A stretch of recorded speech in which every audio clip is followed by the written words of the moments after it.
काम सवाल जवाब देना, सवाल हम आपस में कोई सवाल हम करेंगे, हमारा कोई काम नहीं। सर बताइए हमें, सर आप बताइए सर कि बताइए मोदी जी का इतना विरोध है, कहाँ से नंबर 1 देखते हैं आज देश को कहाँ से नंबर 1 देख रहे हैं आप? हर व्यक्ति की बोलने की, हर व्यक्ति को अपनी अभिव्यक्ति है, लोकतंत्र देश है, हर कोई बोल सकता है अपनी बात रख सकता है। 100 के 100% लोगों को सहमत नहीं किया जा सकता। हो सकता है भाई साहब किसी पार्टी अच्छे काम से बता दीजिए मोदी जी के। अच्छे काम कौन से अच्छे काम नहीं है सर? दो गिनवा दीजिए सर, 2 बता दीजिए मुझे अच्छे काम। जनधन योजना किसके लिए आई सर? जनधन योजना किसके लिए आई? एक सेकंड, जनधन योजना भी चले जाओ, आप दिल्ली में बैठे हो, राजधानी में बैठे हो, यहाँ से हट करके जाइए झारखंड, यूपी और भारत का और हिस्सा देखे जा करके लोगों को क्या मिल रहा है। एक लड़की थी, वो बात करते मर गई, संतोषी, आपने बहुत पॉपुलर गाना हुआ। अगर इस प्राइमरी स्कूल से आने वाले चावल सो खा करके माँ बेटी जीवन जी रही थी, 4 दिन स्कूल बंद हुआ, उनको भात तक नहीं मिला, उन्हें खाना तक नहीं मिला, वो लड़की मर गई 4 साल की। अब से पहले देश में कोई सरकार ऐसी आई जिसने छोटे किसानों को गाँव में डायरेक्ट उनके खाते में 6,000 सालाना खाद और बीज के लिए दिया हो? एक सरकार बता दीजिए। जब 6,000 रुपये मोदी आदरणीय प्रधानमंत्री जी और मोदी जी की सरकार दे रही है। जो 400 रुपये का डाई का कट्टा आता था, आज 1900 रुपये का आ रहा है। ले लीजिए, 6,000 दे करके 1900 का कट्टा कर दिया, और बताओ क्या करोगे? मैं इनकी बातों से सहमत नहीं हूँ। इसका मतलब जवाब नहीं दे पा रहे, आप इनकी बातों को जवाब नहीं दे पा रहे हैं। मैं भी किसान का पता हूँ, उनकी बात से सहमत नहीं हूँ मैं। मेरे घर पे भी खेती होती है। दूसरी बात दूसरी बात कर लीजिए। दूसरी बात मैं आपसे बात कर लीजिए सर। दूसरी बात मैं आपसे ये कर लेता हूँ, मैं 2 काम अच्छे गिनवा दिए। एक काम गिनवा दिए जनधन वाला, दूसरा काम बताइए मुझे कोई। गाँव में लोगों के अभी भी घर कच्चे थे, गाँव में लोगों के घर कच्चे थे। आप मेरी मत मानिए, कैमरा लेकर के जाइए। जो प्रधानमंत्री जी के द्वारा 2.5 लाख रुपए सब्सिडी देकर के गरीबों के मकान बने, उस पर लिखा होगा प्रधानमंत्री आवास योजना के अंतर्गत 2.5 लाख रुपए की सब्सिडी देकर मकान बना। अखबार देखा था, इसमें एक लेडीज का फोटो था, घर बना था कि घर मिला। भाई जब कुछ पत्रकार वहाँ पहुंचे तो पता कि हमारा तो घर ही नहीं, हम खुद किराए पे रहते हैं। ऐसा नहीं है। मैं इसमें बोलना चाहूँगा, अभी बीच में आदरणीय प्रधानमंत्री जी ने एक अभियान चलाया था, हर घर तिरंगा, हर घर झंडा, हर घर तिरंगा। बहुत सारे कार्टून्स आए, कुछ लोगों ने अपनी झोंपड़ी पे तिरंगा लगा करके फोटो शेयर किए हैं। अगर हर आदमी के पास तिरंगा, घर मकान हो गया होता तो वो झोंपड़ी पे तिरंगे नहीं होते, तो वो तिरंगे फिर झोंपड़ियों पे क्यों लग रहे हैं? अगर हर आदमी को घर मिल चुका है तो तिरंगा क्यों लगे?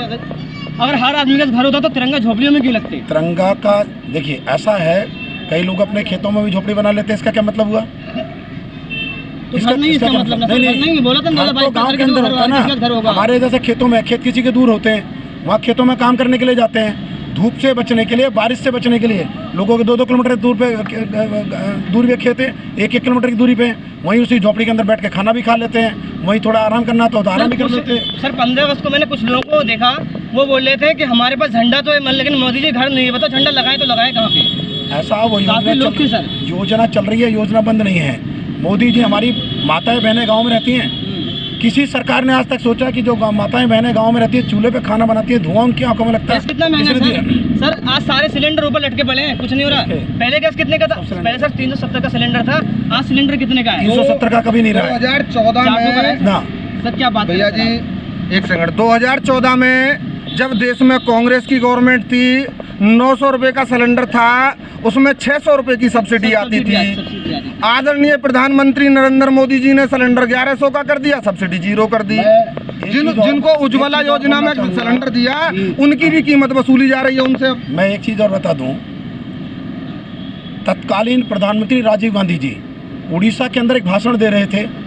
उन्होंने कहा था कि मैं केंद्र से 1 रुपया भेजता हूं तो गरीब को 15 पैसा मिलता है, यानी 85%, यानी 100 रुपये में से 85 रुपये भ्रष्टाचार की भेंट चढ़ जाते हैं। ये उन्होंने ये उन्होंने माना, किसान को, गरीबों को 100 रुपये देता हूं तो 15 रुपये पहुंचता, 85 भ्रष्टाचार की भेंट चढ़ जाता है।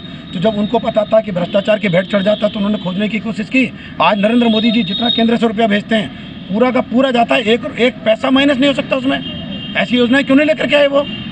आज जिनकी बात भाई साहब ने की है कि राजीव गांधी, इंदिरा गांधी और अगर इंदिरा गांधी देश में ना होते तो जो संपत्ति देश में कांग्रेस ने स्ट्रक्चर खड़ा किया, जिन प्राइवेटाइजेशन को गवर्नमेंट ने सरकारी संस्थाओं में तब्दील किया, आज मोदी जी को वो मौका ना मिल रहा होता कि उन सरकारी संस्थाओं को फिर से वो निजीकरण के हाथों में दे रहे होते। तो ये धन्यवाद है राजीव गांधी जी का, इंदिरा गांधी का, जिन्होंने इस देश को ये मजबूती प्रदान की।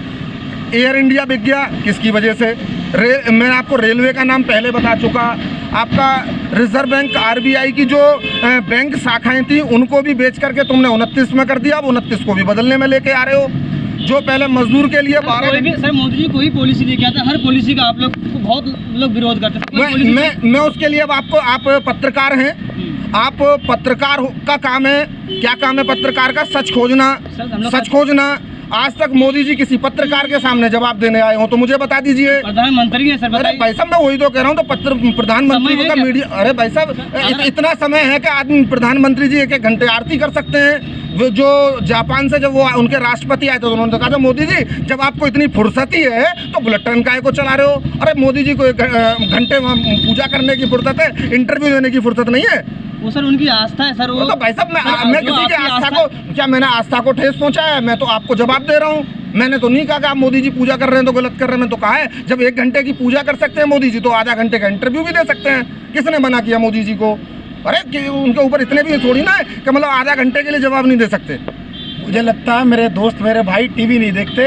देश की जनता को आदरणीय प्रधानमंत्री सर कुछ बहुत लोग बड़े बड़े चैनलों को सर बाइकआउट कर दिया है। देश के यशस्वी प्रधानमंत्री आदरणीय नरेंद्र मोदी जी पूरी देश की जनता को संबोधित करते हैं, जनता की लोगों की मन की बात करते हैं और पूरी मीडिया से मुखातिब होते हैं। क्या बात कर रहे हो? सर उन्होंने ये भी कहा था कोरोना काल में कि आपको ध्यान है, कोरोना काल में आपको एक चीज ध्यान है, जब कांग्रेस सरकार थी शिवराज पाटिल जी गृह मंत्री थे, दूसरे देश में गए थे, कैसी तलाशी हुई थी उनकी।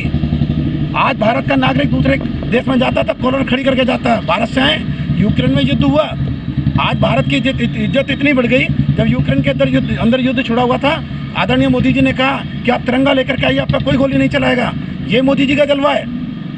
आपको ध्यान होगा जिस समय वैश्विक मोदी जी का जलवा विदेश में छोड़िए, मैं भारत में दिखा देता हूँ। अभी आदरणीय प्रधानमंत्री मोदी जी पंजाब गए थे, उनको रोड से वापस आना पड़ा। ये जलवा है मोदी जी का।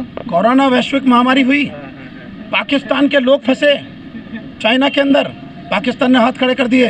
कौन लेकर के आया उनको?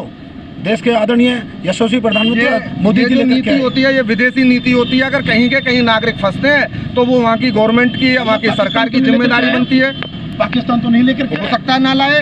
हमारे देश की पॉलिसी है, हमारे देश के लोग भारत में विदेश में बहुत ज़्यादा हैं, हमारी व्यवस्था ठीक वहाँ की ठीक है तो लोगों ने उनको भेजा है। बताइए क्या जो वहाँ की पॉलिसी है, हो सकता है हमारे हिंदुस्तान के लोग काफ़ी ज़्यादा यूक्रेन में, मैंने भी देखा है कि बच्चे वीडियो बना के वायरल कर रहे थे, भेज रहे कि मोदी जी हमें ले जाओ, लेकिन कोई आपने देखा अभी आप ही के लोगों आप ही के क्वेश्चन का जवाब देता हूँ। पाकिस्तान के लोगों ने ये कहा, सुनिए पाकिस्तान का क्या मतलब है? सवाल कंप्लीट होने दीजिए। पाकिस्तान के लोगों ने वीडियो बना करके शेयर किया कि हमारे देश के जो प्रधानमंत्री हैं राष्ट्रपति वो तो हमें ले जाना, कि हमारे देश के जो प्रधानमंत्री हैं राष्ट्रपति वो तो हमें ले जाना नहीं चाहते। हम मोदी जी से गुहार लगाते हैं कि हमारी जान बचा लीजिए, हमें यहाँ से वापस ले जाइए। वो आदरणीय मोदी जी थे जो उनको वापस लेकर के आए। सर ठीक है, मैं इसी तरह तो ऐसा एक बात बोलना चाहूँगा। मैं तो एक बात ये जानना चाह रहा हूँ, भारत में क्षेत्रफल की दृष्टि से देखें तो 7वें नंबर पे और जनसंख्या की दृष्टि से देखें तो दूसरे नंबर पे। हमारे देश में ऐसा क्या नहीं है जो हमारे देश के लोगों को विदेश जाकर के पढ़ने की जरूरत पड़ रही है? यूक्रेन एक छोटा सा देश, जिसमें समझता हूँ बहुत छोटा, एक हमारे राज्य से, हमारे भारत के एक राज्य से छोटा सा देश है। हमारे देश के लोगों को यूक्रेन जाकर पढ़ने की जरूरत क्यों पड़ी? हमारे प्रधानमंत्री जी यहाँ क्यों व्यवस्था नहीं करते पढ़ने की? यहाँ की तो व्यवस्था चौपट कर देना चाहते हैं और विदेश से पढ़े और फंसे हुए लोगों को लाने की बात कर रहे हैं। यहाँ व्यवस्था कीजिए पढ़ने की। यहाँ व्यवस्था क्यों नहीं करते? क्यों जाना पड़ रहा है हमारे यहाँ के लोगों को बाहर पढ़ने के लिए, बाहर डॉक्टरी करने के लिए? सर यहाँ क्यों नहीं व्यवस्था हो रही है? कॉलेज नहीं है क्या यहाँ पे? हाँ सर, क्या कॉलेज नहीं है यहाँ पे? अभी हमारे दो काबिल दोस्त ने ये कहा कि भाई वो रेल को बेच रहे हैं, अडानी को चली गई, वो चली गई। आप जाकर के देखिए रेलवे स्टेशन पर, क्या भारतीय रेल नहीं लिखा उस पर? कहाँ चली गई रेल? कहाँ से मिथ्या बातें बन रही है? सर आपको मालूम नहीं है फिर इस बात का? किसका? कि अडानी रेल लिखा जा अडानी रेल आप सर जाइए सर, चेक कीजिए, अडानी सर रेल लिखा हुआ है, लिखा जा चुका है। जहाँ पहले 5 साल से कम से बच्चे